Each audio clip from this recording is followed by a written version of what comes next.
Hello दोस्तों, स्वागत है आपका नए वीडियो में नए टॉपिक के साथ। आज का टॉपिक है गियर।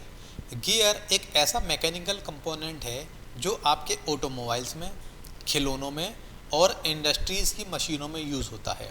तो आज हम जानेंगे गियर कितने टाइप के होते हैं और उनका क्या यूज़ होता है। तो शुरू करते हैं आज के वीडियो को। सबसे पहले हम जानेंगे गियर क्या होता है। गियर एक ऐसा रोटेटिंग मशीन पार्ट्स है जिसके ऊपर दांते कटे होते हैं, और जब ये गियर दूसरे गियर के साथ मिलकर काम करता है तब हम इसकी मदद से टॉर्क और मोशन इसको एक जगह से दूसरी जगह पर ट्रांसफ़र कर सकते हैं। किसी भी गियर ड्राइव के मेनली 3 फंक्शन होते हैं, जिसमें पहला फंक्शन है टॉर्क को चेंज करना। हमको एक प्राइम मूवर चाहिए होता है जो कि ज़्यादातर मोटर होता है, और इस मोटर से अगर हमको किसी भी इक्विपमेंट को चलाना है तब हमको गियर की ज़रूरत पड़ती है। तब हम गियर की मदद से टॉर्क को चेंज कर सकते हैं, स्पीड को चेंज कर सकते हैं और रोटेटिंग शाफ्ट की डायरेक्शन को चेंज कर सकते हैं। यानी कि जो हमारी शाफ्ट है उसको हम क्लॉकवाइज या एंटी क्लॉकवाइज जैसा हमको चाहिए वैसा कर सकते हैं। अब हम जानेंगे गियर कितने टाइप के होते हैं। गियर कई तरीके के होते हैं, लेकिन हमने यहाँ पर इसको 4 कैटेगरी में डिवाइड करा है, जिसमें पहला है according to direction of rotation of gear. यानी कि गियर किस तरीके से घूमता है उसके आधार पर, दांत के आधार पर, शाफ्ट की इंस्टॉलेशन कैसी है उसके आधार पर और मटेरियल के आधार पर। सबसे पहले हम जानेंगे कि रोटेशन के आधार पर गियर कितने टाइप के होते हैं। तो इसके आधार पर गियर 2 टाइप के होते हैं, जिसमें पहला है एक्सटर्नल गियर। एक्सटर्नल गियर के अंदर क्या होता है, जो हमारा गियर है उसके ऊपर जो दांते हैं वो परिधि में बाहर की तरफ कटे होते हैं, और जब इस तरीके के गियर आपस में मिलकर चलते हैं तब इसमें दोनों गियर की जो डायरेक्शन है वो अपोजिट होती है। इंटरनल गियर के अंदर जो दांते होते हैं वो परिधि के अंदर की तरफ कटे होते हैं, और जब ये 2 गियर आपस में मिलकर काम करते हैं तब इसमें गियरों के घूमने की जो डायरेक्शन है वो सेम होती है। कभी कभी हम इंटरनल गियर को रिंग गियर भी कहते हैं। इसको आप इस एनिमेशन में आसानी से समझ सकते हैं। यह है हमारा एक्सटर्नल गियर, जिसमें परिधि के बाहर की ओर दांते कटे हैं, और जब इस तरीके के 2 गियर आपस में मिलकर चलते हैं तब आप देखेंगे इसकी जो डायरेक्शन है वो क्लॉकवाइज है और इसकी जो डायरेक्शन है वो एंटी क्लॉकवाइज है, यानी कि अपोजिट डायरेक्शन है। यह है हमारा इंटरनल गियर। इसमें देखेंगे आप दांते परिधि के अंदर की ओर कटे हुए हैं, और जब यहाँ पर 2 गियर आपस में मिलकर चलते हैं तो देखेंगे यहाँ पर दोनों गियर की जो डायरेक्शन है वो क्लॉकवाइज है। इसके बाद हमारा दांतों के आधार पर कितने टाइप के गियर होते हैं। तो दांतों के आधार पर हमारे होते हैं स्पर गियर, जिसमें कि सीधे दांते कटे होते हैं, हेलिकल गियर जिसमें एक डायरेक्शन के एंगल पर दांते कटे होते हैं। नेक्स्ट है डबल हेलिकल गियर, इसमें दोनों एंगलों पर दांते कटेंगे। नेक्स्ट है हेरिंगबोन गियर, इसमें जो दांते हैं दोनों एंगल पर कटेंगे, लेकिन इनके दांतों की जो गहराई है वो हेलिकल से ज़्यादा होगी। यहाँ पर आप समझेंगे स्पर गियर क्या होता है। स्पर गियर मॉडरेट स्पीड के लिए बहुत अच्छे होते हैं, लेकिन हाई स्पीड पर ये काफ़ी नॉइजी होते हैं। हेलिकल गियर के अंदर आप देखेंगे इस तरीके से एक एंगल पर दांते कटे होते हैं, और ये एंगल हमारा 20 डिग्री से लेकर 45 डिग्री तक हो सकता है। इस टाइप के गियर उन जगहों पर यूज़ करे जाते हैं जहाँ पर हमको कम नॉइस चाहिए और हाई टॉर्क चाहिए। डबल हेलिकल गियर के अंदर हमारे 2 डायरेक्शन में दांते कटे होते हैं। देखेंगे एक इस डायरेक्शन में कटे हैं और इस डायरेक्शन में कटे हैं, और इस तरीके के गियर वहाँ यूज़ करे जाते हैं जहाँ पर हमारी एक्सियल थ्रस्ट की प्रॉब्लम आती है। जो हमारा सिंगल हेलिकल गियर है वहाँ पर हमें एक्सियल थ्रस्ट की प्रॉब्लम मिलती है, और इसी को दूर करने के लिए हम डबल हेलिकल गियर का यूज़ करते हैं। हेरिंगबोन गियर देखने में आपको हेलिकल गियर की तरह ही लगेगा, लेकिन इसमें एक डिफरेंस है। वो क्या डिफरेंस है? जो हमारा हेलिकल गियर है वहाँ देखोगे आप दोनों दांतों के बीच में यहाँ पर एक गैप है, देखेंगे आप यहाँ पर एक ये गैप है, लेकिन हेरिंगबोन गियर के अंदर दांतों के बीच में किसी भी तरीके का कोई स्पेस या गैप नहीं रहता है, और इनके जो दांतों की गहराई है वो भी ज़्यादा रहती है। इस टाइप का गियर उन जगहों पर यूज़ करा जाता है जहाँ पर हमारी लोड कैपेसिटी ज़्यादा होती है, हमको हाई टॉर्क चाहिए और कम नॉइस चाहिए। इसके बाद आता है शाफ्ट के डायरेक्शन के आधार पर गियर कितने तरीके के होते हैं। इस आधार पर हमारे 3 तरीके के गियर होते हैं, जिसमें पहला है parallel and non intersecting shaft axes, यानी कि ऐसी शाफ्ट जो समांतर है और एक दूसरे को नहीं काटती है।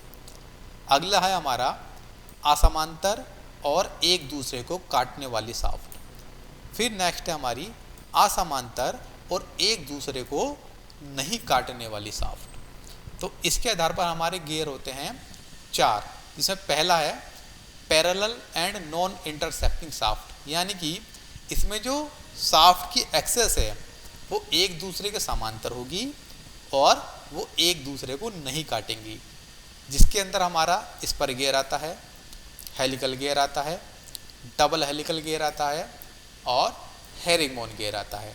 इसमें आप देखेंगे एक ये शाफ्ट है और एक ये शाफ्ट है, दोनों एक दूसरे के समांतर हैं और एक दूसरे को नहीं काट रही हैं।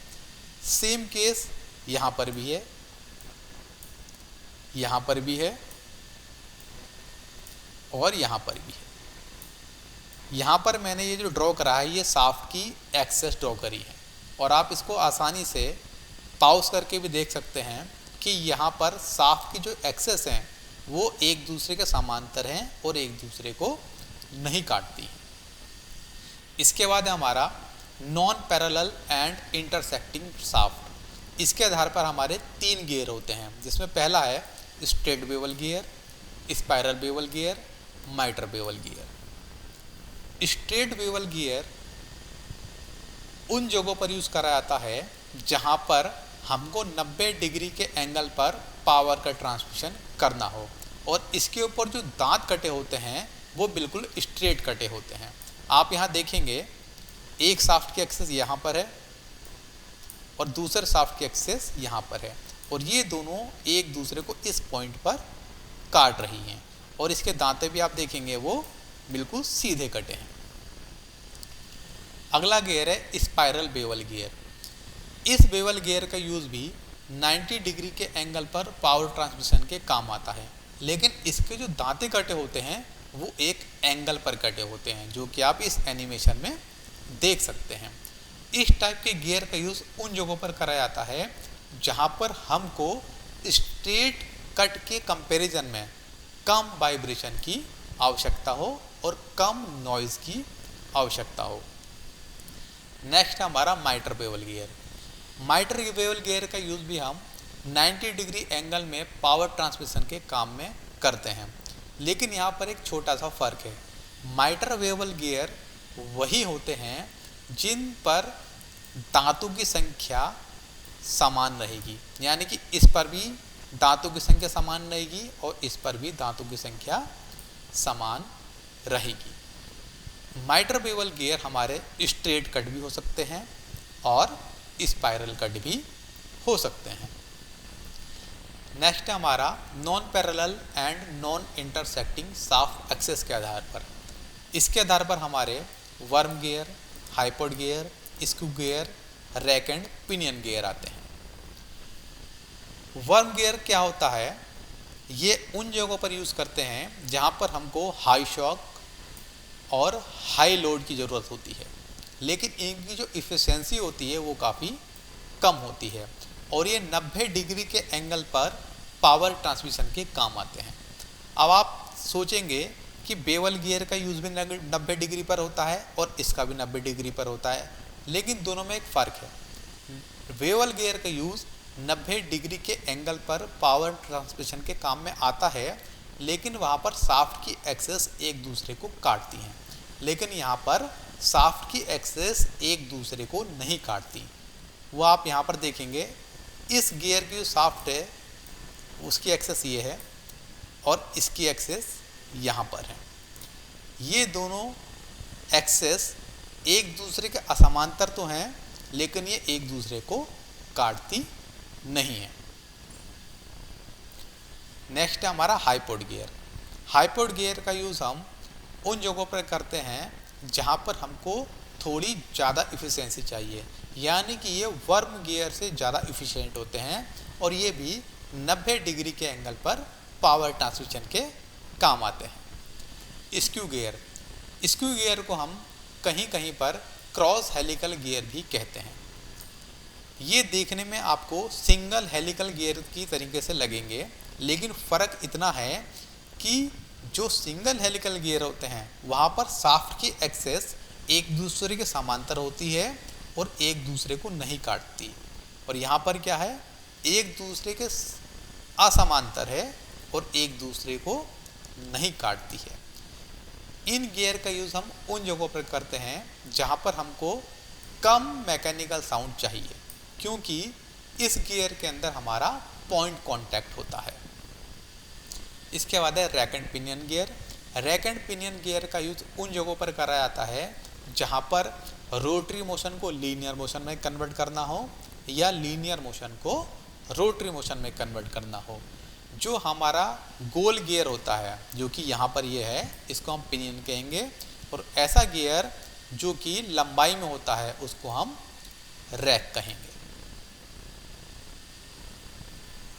इसके बाद है मटेरियल के आधार पर। मटेरियल के आधार पर गियर हमारे प्लास्टिक, स्टील और कास्ट आयरन, इसके आधार पर हो सकते हैं। आई होप आपको ये वीडियो अच्छा लगा होगा। तो मिलते हैं नए वीडियो में नए टॉपिक के साथ।